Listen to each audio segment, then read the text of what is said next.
Hello everyone. I hope you're doing well.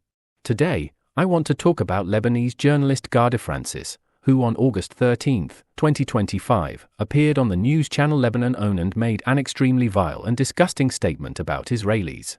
She said, "The Geneva Convention states that any nation in the world whose land is occupied has the right to armed defense anywhere in the world. In other words, not only does it give you the right to arm yourself inside Lebanon, but also the right to kill an Israeli if you see him in Paris." Her position is clear: Israelis are legitimate targets of violence, no matter where they are.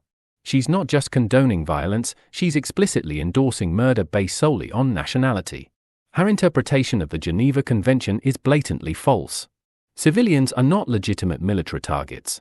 Her rhetoric dehumanizes Israelis, implying they can be murdered simply for being Israeli. It's shocking to even call her a journalist. Ghadi Francis is simply a vile terrorist sympathizer. Since Francis refers to the Geneva Convention to support her murderous ideology, let's recall Articles 2 and 3 from the Universal Declaration of Human Rights.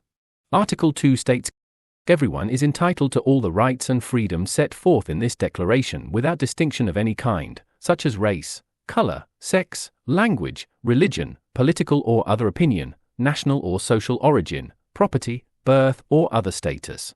Article 3 adds, "Everyone has the right to life, liberty, and security of person." Francis' statements are completely incompatible with basic human rights.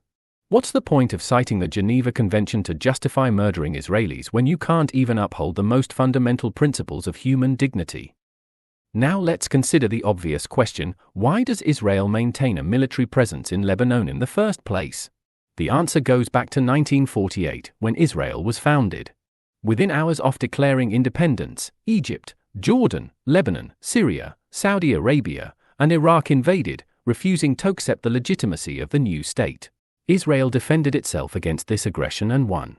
Since then, no Lebanese government has been willing to sign a peace agreement or normalize relations with Israel, because across much of the Islamic world, Israel is seen as an unacceptable state, and there's nothing Israel can do, short of ceasing to exist, that would satisfy these Islamists. In 1982, a group of Shia clerics in Lebanon, sympathetic to the ideology of Ruhollah Khomeini, founded Hezbollah, or more accurately, the terrorist organization Hezbollah. Ever since, it has occupied large parts of Lebanon and vowed to annihilate Israel. Israel responds to Hezbollah's aggression with military operations in these areas. So, if Ghadi Francis genuinely wants to end Israel's military presence in Lebanon, she should call for Hezbollah to disarm and for the Lebanese government to normalize relations with Israel. That would eliminate any reason for Israel to be in southern Lebanon.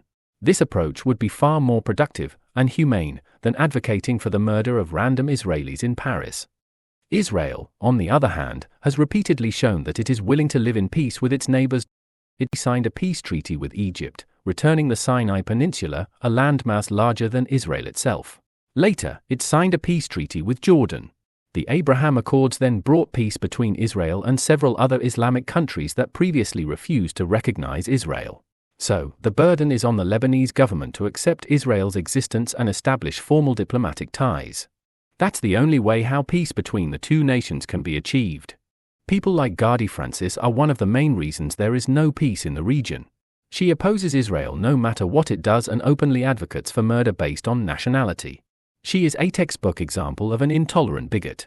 Thank you for watching this video to the end. I hope you found it interesting. See you next time.